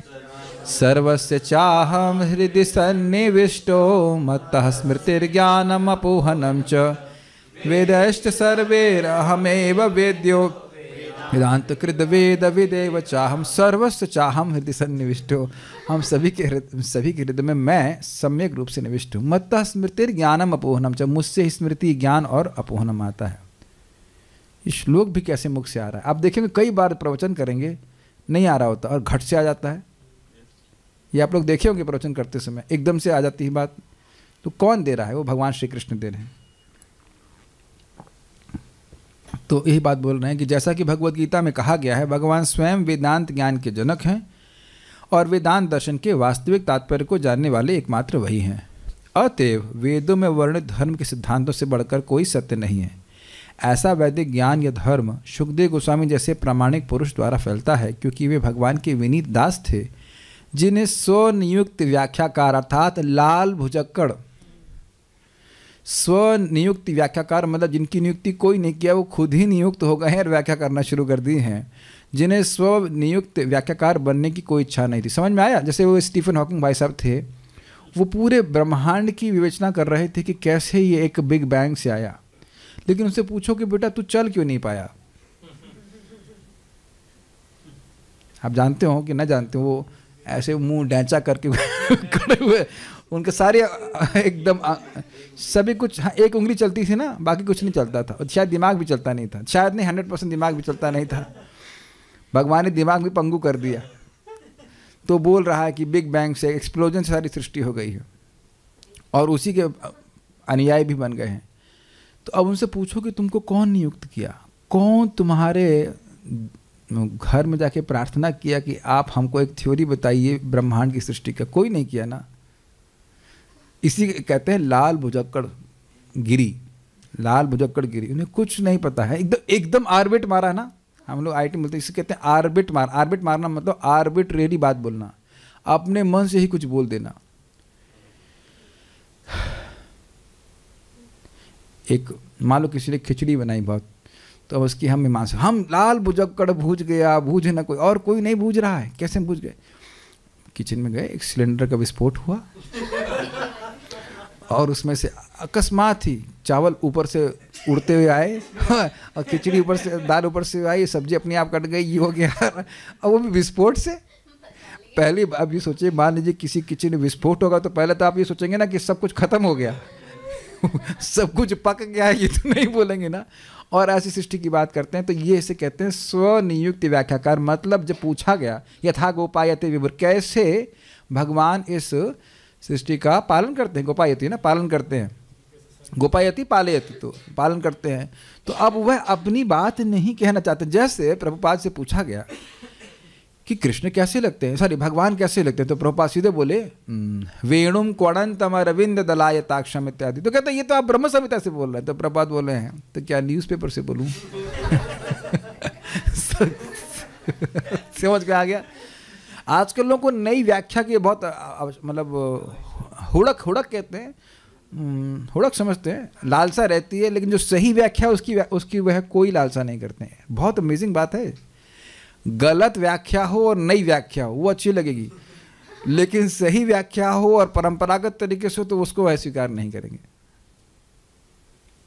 ठीक है, वैदिक ज्ञान की व्याख्या की यही विधि है जिसे परंपरा प्रणाली कहते हैं। एक बात आपने ध्यान नहीं दी, विनीत दास हैं, ये बहुत इंटरेस्टिंग है। हम्बल सर्वेंट, वह है पूर्ववर्ती आचार्यों को भगवान को प्रसन्न करना चाहते हैं, इसमें वह अपनी सिद्धि मानते हैं। और आजकल के लोग क्या सोचते हैं, मैं कैसे अलग बनूं, मैं कह सकते हैं हमारे शब्दों में, हमारे रेफरेंस से मैं कहेंगे अलग मूर्ख। वो मूर्ख है, उसने बताया कि ये बम एक्सप्लोजन से ही सृष्टि हो गई है, मैं कुछ और बताऊंगा। अरे भाई सृष्टि हुई ही नहीं है।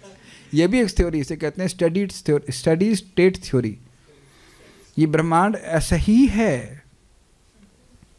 अच्छा ठीक है, नेक्स्ट कुछ और थ्योरी। फिर इसके बाद ये चीज़ ठीक नहीं, इसमें ऐसे ये मूर्तापूर्ण नहीं है, अब इसमें और मूर्ता मिलाओ, कमी है थोड़ी मूर्ता और मिलाई उसमें, नमक की तरह ना कमी थोड़ा और डालना तो एक की बात एक मूर्ता होती चली जाएगी। लेकिन ऐसा नहीं होता है। भगवान पहले गीता में बोलते एवं परंपरा प्राप्तम, जैसा मैंने सुना है वैसा ही बात रिपीट करेंगे। This is called humility, we don't change the message. ठीक है, बुद्धिमान व्यक्ति यह देख सकता है कि चाहे कोई भी भौतिक सृष्टि, चाहे अपना शरीर हो या फल या फूल हो, आध्यात्मिक स्पर्श के बिना वह सुंदरता के साथ वृद्धि नहीं कर पाती। अर्थात उसमें अगर आत्मा नहीं है तो वह सड़ने लगता है। ठीक है, जैसे देखो सेब पेड़ पे मतलब कैसे बड़ा होता रहता है, यहाँ इंजेक्शन ला के लौकी बड़ी की जा सकती है लेकिन वास्तविक रूप से बड़ी नहीं होती है। लौकी का अपने क्या कहते हैं पेड़ के ऊपर बड़ा होना और उसके बाद या उसे पहले तोड़ करके इंजेक्शन के द्वारा बड़ा करने में बहुत अंतर है कि नहीं?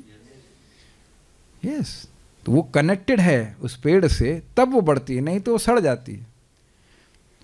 तो ही प्रपात कह रहे हैं, संसार का सर्वाधिक बुद्धिमान व्यक्ति या वैज्ञानिक किसी भी वस्तु को तभी ढंग से प्रस्तुत कर सकता है जब उसमें जीवन हो या आध्यात्मिक स्पर्श हो। अतएव समस्त सत्यों का स्रोत परमात्मा है। सत्य मतलब ये जितने भी आपको दिख रहा है, स्थूल पदार्थ नहीं, जैसा कि भ्रमवश निपट भौतिकतावादी सोचता है। प्रपात बहुत सिंपल सी बात कह रहे हैं, इस जगत का स्रोत एक जीवित व्यक्ति है, ये बात बोल रहे हैं। कोई भी जगत में सृष्टि हो रही है वह पदार्थ नहीं कर रहा है। ये कैमरा नहीं बना रहा है, ये कैमरा कोई इंजीनियर बना रहा है कि वो जीवित है। इतनी सी बात साइंटिस्ट नहीं समझ पा रहे हैं। वैदिक साहित्य से हमें पता चलता है कि सर्वप्रथम भगवान ने भौतिक ब्रह्मांड के शून्य में प्रवेश किया। किस रूप में? गर्भोदक्षाई विष्णु के रूप में, और तब सारी वस्तुएं एक एक करके विकसित हुई। इसी प्रकार भगवान परमात्मा के रूप में प्रत्येक प्राणी के घर घर में स्थित हैं। घर घर का मतलब हृदय शरीर में। अतएव उनके द्वारा सारे कार्य अच्छे ढंग से संपन्न होते हैं। तो अब आपके प्रश्न का उत्तर हो गया, दोनों तरफ से भगवान प्रकट होते हैं। 16 प्रमुख सृजनकारी तत्व जिनके नाम हैं पृथ्वी, जल, अग्नि, वायु, आकाश तथा 11 इंद्रियां साक्षात भगवान से विकसित हुए। अब समझ में आ रहा है? षोडश गुणान और षोडश आत्मा, गुड। और तब जीवों में बट गए, इन लोगों को दे दिए गए हैं। हम सब लोग इन 16 गुणों का भोग कर रहे हैं, लेकिन भगवान से स्वतंत्र होकर के नहीं। भगवान ने इनका प्रकाशन किया, इनका पालन भी कर रहे हैं और सबको भुगवा रहे हैं। Got it? इस तरह भौतिक तत्वों का सृजन जीवों के भोग के लिए किया गया है। यह भी स्पष्ट समझ में आ गया। भगवान को भोग से कोई मतलब नहीं है, भगवान भोग भुगवा रहे हैं।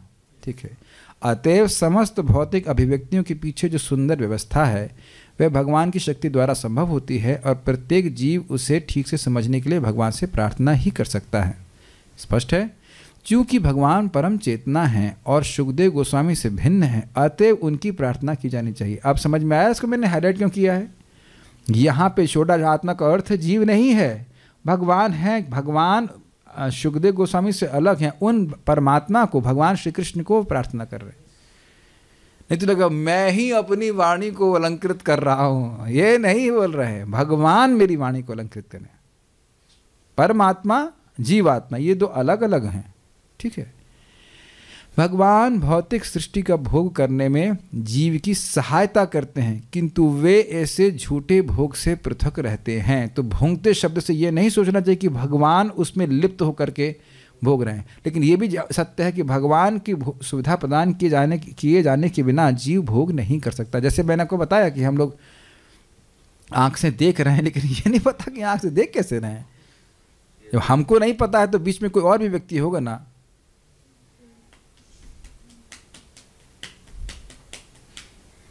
हमको नहीं पता है और कार्य हो रहा है, तो ये आप नहीं मानेंगे कि कोई व्यक्ति और भी है।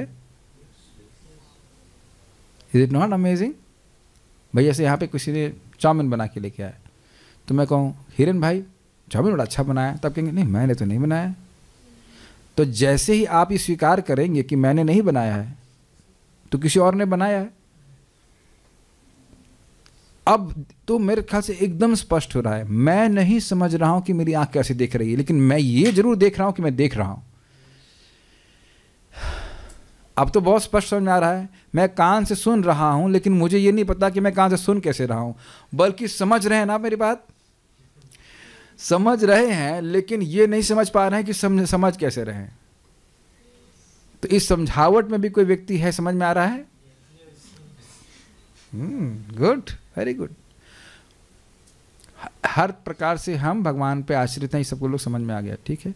इसीलिए आप देखिए, जब भी कोई हम भगवान की सेवा करते हैं, कुछ भी, चाहे आप कुकिंग कर रहे हो चाहे कुछ, कभी ये अहंकार नहीं आना चाहिए कि मैं ये करने वाला हूँ। आप लोग कभी, हम लोग तो कई बार पूछते हैं, कहीं मान लो किसी घर में प्रसाद में बनाने खाने के लिए गए, आप लोग माता जी ये कैसे मालूम चल जाता है कि इतना नमक डालना है? आप लोग नाप के तो डालती नहीं होंगे, इसलिए और डाल दिया, और बहुत से माताओं के हाथ से एकदम सही नमक पड़ता है। Now how does that work? और चलिए ये तो आप लोग थोड़ा थोड़ा बनाते हैं, और मंदिर में करना, बहुत से भक्तों को देखा होगा ऐसे हाथ मिलेंगे और स्वाहा, और एकदम सही होगा नमक, और ये आप फिगर आउट नहीं कर पाएंगे कि कैसे। फिर आप कहोगे नहीं ये रोज उतना बनाते होंगे, नहीं वो डबल बनाएंगे ट्रिपल बनाएंगे तो भी ऐसे मारेंगे हाथ और सही आ जाता है। ये कैसे होता है? और अगर ये पूछ लिया जाए, जैसे मेरे से पूछ लिया जाए कि आपको ये कैसे मालूम चलता है कि इस हारमोनियम की कौन सी की से कौन सी आवाज़ आएगी, तो ये सोचता रहूँगा तो बजा नहीं पाऊंगा। अब देखिए आंख बंद करके बज जाता है। और आप लोगों जो अब पूछा जाए कि कैसे बजा रहे हैं हम, तो बहुत सारे कार्य हैं जो हम अब देखेंगे कि हम कर रहे हैं, लेकिन हमको पता नहीं रहता कि कैसे कर रहे हैं, और कभी कभी बहुत अच्छा भी कर रहे होते, जैसे कि झूठ बोलना।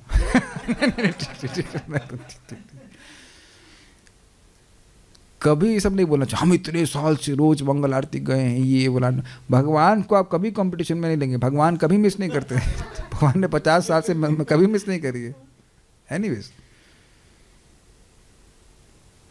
एक व्यक्ति हमको बोल रहे थे हमारे दांत नहीं टूटे हैं, इस बार जब देखा कि आगे के 4 गायब हो गए। कुछ अहंकार नहीं कर, डोंट बी बोरो। क्या क्या लोग अहंकार करते हैं। 4 गायब, एक झटके में वह सब छीन लेंगे, ठीक है। भगवान भौतिक सृष्टि का भोग करने में जीव की सहायता करते हैं, किंतु वे ऐसे झूठे भोग से पृथक रहते हैं। झूठा भोग समझ में आ गया, जीव किसी वस्तु का स्पर्श कर रही, उसमें आत्मा क्या मिल रहा है। हे भगवान ये मुझे समझ में आ जाए, मुझे सर्वान पार्थ मनोगतान, गॉट इट? सर्वान पार्थ मनोगतान। जो गीता सुन रहे हो मेरी बात समझ पाएंगे। हद कर दी माया ने, सही में मेरे को तो मैं परेशान हो गया, छोड़ ही नहीं रही है। भजन तो कर रहे हो लेकिन इसका क्या, चाय चाय चाय चाय, बंद कर दो भाई। वही आप लोगों को भी ऐसा होता है क्या? वही चाय चाय चाय चाय चाय चाय, समझ रहे होंगे ना, चाय समझ लो, कोई भोग भोग भोग, अरे जीने दो भाई। नहीं वही वो हरे कृष्ण, वो क्या है वो। भगवान बहुत तोल के बोल रहे हैं, सर्वान पार्थ मनोगतान।